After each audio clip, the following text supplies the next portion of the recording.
নমস্কার, শেয়ারবাজ থেকে আমি শাশ্বত মিত্র। মার্কেট মোটামুটি ভালোই আছে। অনেকেই আমরা আশা করছিলাম হয়তো, যেহেতু আজকে আমেরিকায় একটা বড় ইভেন্ট, জ্যাকসন হলে পাওয়েল সাহেব বক্তৃতা দেবেন, তার আগে মার্কেট হয়তো একটু এদিক ওদিক করতে পারে। মানে বিভিন্ন রকম দেখলেন তো, কালকে ডাও একটু পড়েছে, সামান্য ন্যাসডাক পড়েছে। তো কালকে আমাদের যে গ্রুপ আছে তাতে অনেকে বলছিলেন পড়েছে কেন। এখন 2000 পয়েন্ট বাড়লে 200 পয়েন্ট তো পড়বে, এটা আপনাকে সহ্য করতে হবে, কিছু করার নেই। টানা তো কোনো কিছু বাড়তে পারে না। আপনি যে কোনো মার্কেটের যদি আপনি চার্ট দেখেন, আপনারা চার্ট নিয়ে খুবই আগ্রহী, দেখবেন চার্ট সবসময় এরম এরম এরম আবার এরম আবার এরম এরম হয়। একদম টানা চার্ট তো কিছু হয় না, এবং সেটা সম্ভবও নয়।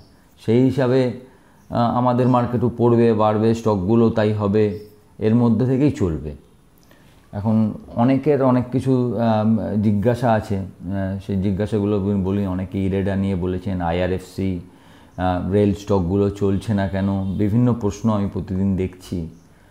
তো এই স্টকগুলো চলছে না তা নয়, একটা লং রান দিয়েছে, তো তারপরে একটা জায়গায় এসে আবার শক্তি সঞ্চয় করছে আর কি। আপনিও যেরকম দৌড়ালে একটু হাঁপিয়ে যান, তারপরে আবার শক্তি সঞ্চয় করেন, শেয়ারগুলোও তাই আর কি। মানে একটা লং রান দিয়েছে, যার কাছে আছে। এবার কিছু লোক হয়তো ওভার ট্রেড করেছে, এটা আমাদের স্বভাব। আমরা অনেক পয়সা পাবো, ধারে নিয়েছি, সেই সব উইক হ্যান্ডগুলো বেরিয়ে যাবে, তারপরে আবার স্ট্রং হ্যান্ড ঢুকবে, এরমভাবেই স্টক ওঠানামা করে। তো এই সব জায়গাগুলো ঘটবে। এখন এই স্টকগুলো কখন চলবে? সাধারণত আগের দিনও দেখবেন, বারবার আপনাদের একটা কথা বলছি, পিএসইউ স্টক নতুন হাই হওয়ার পর চলার চান্সটা বেশি। একটা জিনিস দেখছেন তো, আপনাকে বলছি, কালকে আগের দিনও দেখবেন, এটা নিয়ে আমি ইলাবোরেটলি আলোচনা করেছি, বুধবারের ভিডিওটা আমার কাইন্ডলি দেখবেন, যে এফআইআই 24,000 সময় বেশি বেচেছে, এখন এসে সবে কিনতে আরম্ভ করেছে। যদিও গতকাল আবার বেচার সঙ্গে স্টক ফিউচার যা বেচেছে, বেচা কেনা মিলিয়ে সমান। 1323 কোটি টাকার মনে হয় কিনেছে ক্যাশে, 600 কোটি টাকার মনে হয় ইন্ডেক্স কিনেছে, আবার 1900 কোটি টাকার স্টক ফিউচার বেচেছে। তার মানে সব মিলিয়ে সমানই, দুদিক সমান। কিন্তু ডিআইআই প্রায় 3000 কোটি টাকার কিনেছে, ডিআই কন্টিনিউয়াসলি কিনে যাচ্ছে। একটা জিনিস মজার দেখবেন, কালকেও এটা আরেকবার বলছি, আগের দিনও বলেছিলাম, যে স্টক ফেলবার জন্য অনেক বেশি বেচার দরকার পড়ছে, কিন্তু তোলার জন্য সামান্য 2000 কোটি 1000 কোটি টাকা কিনলেই মার্কেট উঠে যাচ্ছে। দেখবেন আগের দিন আমি ফিগারগুলো দিয়েছিলাম, বুধবারের ভিডিওটা যদি দেখেন তাহলে দেখবেন প্রতিটা ফিগার দিয়েছিলাম, যে 14 তারিখ, 12 তারিখ, 2 তারিখ, 5 তারিখ, 8 তারিখ কত শেয়ার এফআইআই বেচেছে। কিন্তু একটা যত ওপরের মার্কেট, সেই মার্কেটকে রান করবার জন্য তো আপনার হিউজ একটা বাইং চাই। সেই বাইংটা হয়তো এফআইআই করে 25,000-এর ওপরে উঠলে হয়তো আবার করবে, এবং তখন পিএসইউ স্টকগুলো চলতে পারে। তার আরেকটাও কারণ আছে, আপনারা হয়তো খবরটা দেখেছেন, যে আমাদের defence minister Rajnath Singh America গেছেন, এবং সেখানে এই ডিফেন্স ডিলগুলো নিয়ে অনেক রকম ডিসিশন হবে।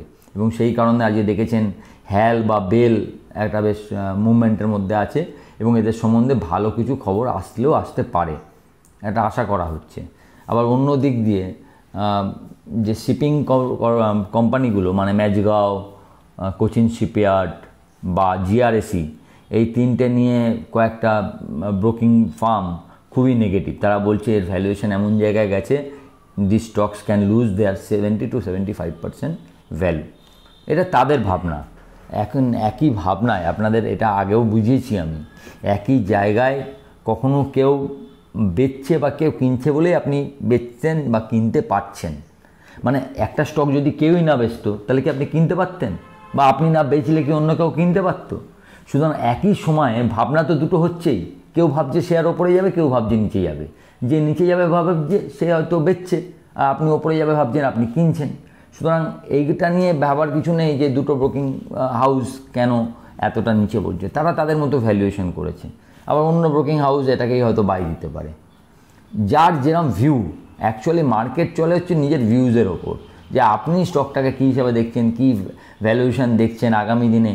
প্রতিটা স্টক যে ফান্ডামেন্টালি একদম যা আছে, ধরুন একটা স্টক হঠাৎ করে 5% বাড়লো, 7% বাড়লো, কি 10% বাড়লো, তার মানে কি আজকেই সেই স্টকের কোনো চেঞ্জ হয়ে গেছে? আমরা আশা করি সেই স্টকটা চেঞ্জ হবে। It's a forward trading market, সেই জন্য করি। তো সেই হিসাবে স্টকগুলোর ভ্যালুয়েশন তৈরি হয়। তাই জন্য প্রতিদিনের ওঠানামা যে 10 টাকা বাড়লো বা 10 টাকা পড়লো, এর যে অনেক কিছু কারণ আছে না, এইটা জাস্ট ডিম্যান্ড সাপ্লাইয়ের ওপর নির্ভর করে। কিন্তু বড় কোনো মুভ, বড় কোনো ভাবনা, সেখান থেকে লোকে আগে থেকে পজিশান নিতে আরম্ভ করে, সেই অবস্থায় তার ওপরের দিকে যাত্রা বা নিচের দিকে যাত্রা শুরু হয়। এবার আপনাদের সঙ্গে যে আলোচনাটা করছিলাম আমি, যে একটা portfolio, long term portfolio building, তাতে আমি এখনও পর্যন্ত 11টা স্টক দিয়েছি। প্রথমে দিয়েছিলাম সিডিএসএল আর ক্যাম্পস, আপনাদের হয়তো মনে আছে। সিডিএসএল আর ক্যাম্পস যখন দিয়েছিলাম, সিডিএসএলের দাম ছিল 2200 টাকা, ক্যাম্পস 4000 টাকার কাছাকাছি। সিডিএসএল 2200 থেকে আজকে প্রায় 3300 টাকা হয়ে গেল, কারণ বোনাস দেওয়ার পরও আজকে 1650 টাকা হাই করেছিল, মানে প্রায় 3300 টাকা। মানে একটা 50% রিটার্ন আপনি পেয়ে গেলেন উইদিন 1 মান্থ টু 1.5 মান্থ, আপনি ঠিকঠাক স্টক চুজ করলে। অনেকে পার্সেন্টেজ নিয়ে জানবেন, আমি সিডিএসএল ক্যাম্পস দুটোতেই বলেছিলাম 10% করে থাকবে, এবং এই দুটো স্টক আপনার পোর্টফোলিওয়ে 5 বছর থাকবে। যখন প্রথম যেদিনকে বলি সেই দিন এই কথাটা বলেছিলাম। ব্যাংক স্টক 5টা দিয়েছিলাম, টোটাল ওয়েস্টেজে দিয়েছিলাম 20%, মানে আপনার এটা 40% হয়ে গেল। আমি আগের দিনের ভিডিওতে এলটির ওয়েটেজগুলো দিতে ভুলে গেছি, সেটা আপনারা অনেকেই বলেছেন, আজকে লিখে নিন। এলটির ওয়েটেজ হচ্ছে 10%, এলটি মানে এটা 40 আর 10 50 হলো। ওএনজিসি গেল দুটোই 5 করে দেবেন, 60, আইটিসিও 5%, 65%, মানে আপনার পোর্টফোলিওর 65% এই 11টা স্টকের মধ্যে রাখবেন। তাহলে আমার কাছে আছে এখনও 35%। এই 35% আমাকে আবার বুঝে শুনে আরও 8-10টা স্টকের মধ্যে ভাগ করতে হবে। তো আমরা দেখে নিই আমরা কী কী স্টক নিতে পারি এই 35%-এর মধ্যে। প্রথম আমি একটা পাওয়ার স্টকের দিকে যাব। পাওয়ার স্টক এবং সেফ স্টক, এবং দামটাও খুব বেশি নয়, সেই হিসাবে আমি আমার পোর্টফোলিওতে টাটা পাওয়ার তো আপনারা সবাই রাখতে পারেন, সেটা অন্য কথা। টাটা পাওয়ার আমি আরেকটু নিচের দামে এলে তখন আবার চেষ্টা করব টাটা পাওয়ারটাকে পোর্টফোলিওতে জায়গা দেওয়া যায় কি না। আপাতত আমি পাওয়ার গ্রিডকে রাখবো। পাওয়ার গ্রিড আমার মনে হয় খুব সেফ স্টক, এবং পোর্টফোলিও স্টক হিসাবে একটা বেশ সোজা রিটার্ন, মানে অত টেনশান না নিয়ে একটা রিটার্ন পাওয়ার গ্রিড থেকে পাওয়া যায়। তো পাওয়ার গ্রিড আমার জন্য 4%, আপনার টোটাল ওয়েটেজের 4% পাওয়ার গ্রিডে থাকবে। এবং এই ধরনেরই দুটো, এটাও পিএসইউ, তার সঙ্গে আরও দুটো পিএসইউ কোম্পানি আপনাদের পোর্টফোলিওতে থাকবে, এবং সে দুটো থেকেই থাকবে সবসময়, সেটা হচ্ছে আরইসি এবং পিএফসি। মোটামুটি যে দাম চলছে, ধরুন 510 টাকা বা 5 টাকা চলছে পিএফসি, 570-80 টাকা হয়তো আরইসি। এই দামে এই দুটো 4% করে থাকবে, মানে 11, 12, 13, 14 আরইসি, পিএফসি, পাওয়ার গ্রিড। এই নিয়ে আপনার একটা বাস্কেট তৈরি হলো, যে পাওয়ার জেনারেশন মানে রুরাল ইলেকট্রিফিকেশনের সঙ্গে পাওয়ার ফিনান্সিং এবং অ্যাকচুয়াল পাওয়ার বন্টন, 3টে দিকই আমি রাখলাম। একটা রাখলাম হচ্ছে পাওয়ার ফিনান্সিং, আরইসিও তাই রুরাল পাওয়ার ফিনান্সিংয়ে রাখলাম। এবং পিএফসির একটা মজা দেখছেন, আপনি কদিন আগেই দেখেছেন হয়তো, পিএফসি এখন আবার বন্দরও প্রায় 21,000 কোটি টাকা ঢালছে নতুন, মানে ডাইভার্সিফাই করতে চাইছে। এরা আগে ছিল হচ্ছে শুধুমাত্র এনার্জি এবং রিনিউয়েবল এনার্জি, এই ফিল্ডে টাকা ধার দিত, এখন সেটাকে ডাইভার্সিফাই করতে চাইছে। আমার মনে হচ্ছে এই ভ্যালুয়েশনে এখনও পিএফসি, আরইসি এবং পাওয়ার গ্রিড নেওয়া যায়। তাহলে আমার এখন 14টা স্টক হলো, এবং 65% ছিল, তার সঙ্গে আরও 12% যোগ হয়ে 77% হলো। ফোর্থ স্টকে আজকে আমি 4টে স্টকই দেবো। আমি একটা টেলিকম স্টক রাখবো। টেলিকম স্টক সেফ নিলে অবশ্যই ভারতী এয়ারটেল নেওয়া যায় সেফ স্টক হিসাবে। আমার কোনো টেনশান নেই, আমি টেনশান নেবো না, আমি ভারতী নেবো, আমার টেনশান নেই। কিন্তু আমি এখানে সেফ নিতে চাইছি না, আমি একটু রিস্কি, কিন্তু যেটা 3-4 গুণ দিতে পারে, এই ভাবনা থেকে মাই চয়েস ইজ ভোদাফোন। 14-15 টাকায় ভোদাফোন পেলে আমি আরও 4% ভোদাফোনে বিনিয়োগ করব। মানে ধরুন আপনার যা টোটাল পোর্টফোলিও 100 টাকার হলে 4 টাকা ভোদাফোনে যাবে। এই 4 টাকাটা অবশ্যই একটু রিস্কি, তার কারণ হচ্ছে ভোদাফোন তো সবে কি হবে, এখনও এত টাকা ধার। কিন্তু সুবিধাটা হচ্ছে ভোদাফোন যদি ঘুরে দাঁড়ায় 14-15 টাকার company, it easily can go in next 3 years to 60-70, মানে 4 to 5 times আপনার পোর্টফোলিওর একটা দারুণ রিটার্ন ভোডাফোন আপনাকে দিতে পারে। আর যদি কোনো কারণে আমি ধরলাম এই 4% টাকা আমার লসেও আসে, কত লস হবে?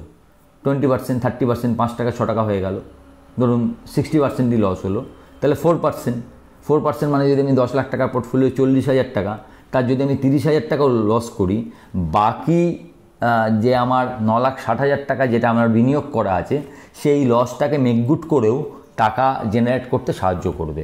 তো this is one kind of A black horse, কালো ঘোড়া। আমরা বলি না কিছু ব্ল্যাক হর্স রাখি, তো ভোডাফোন এক্ষেত্রে আমার কালো ঘোড়া। তো এটা আপাতত, তাহলে আমি মোট আপাতত 15টা স্টক দিলাম এবং এই 4টে স্টকই হচ্ছে 4% করে। বাকি যে 19% টাকা আমার রইল সেটা নিয়ে আমি আবার পরের দিন আর কি স্টক এই মধ্যে রাখা যায় সেটা আমরা দেখব। মার্কেট যে জায়গা আছে খুব ট্রিকি জায়গা, এবং আজকে জ্যাকসন হলে পাওয়েল সাহেবের বক্তৃতাও খুব গুরুত্বপূর্ণ। দেখা যাক মার্কেট কোন দিকে যায়। তবে 24,846 যার খুব কাছে মার্কেট, আপনাদের বলেছিলাম যে 24,846 হচ্ছে 78% ফিবোনাচি রিট্রেসমেন্টের জায়গা। সেই জায়গা থেকে মার্কেট হয়তো একটা ছোট কারেকশান 100, 150, 200 পয়েন্টের নিতে পারে, মানে 24,600, 650 আমি আশা করছি।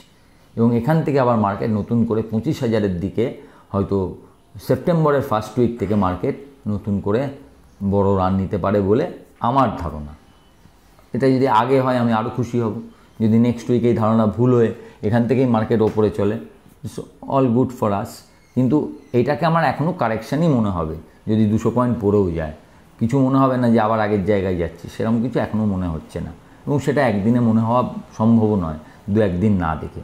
যাই হোক, আপনারা উইকেন্ড খুব ভালো করে কাটান, আমার টেলিগ্রাম গ্রুপের সঙ্গে যুক্ত থাকবেন, এবং আমার ভিডিওটা ভালো লাগলে একটু লাইক এবং শেয়ার করবেন, এবং যারা প্রথমবার দেখছেন অবশ্যই সাবস্ক্রাইব করবেন এবং বেলটাকে ক্লিক করে দেবেন যাতে আমার ভিডিও করলেই তার ইন্টিমেশন আপনার কাছে যায়। ভালো থাকবেন, নমস্কার।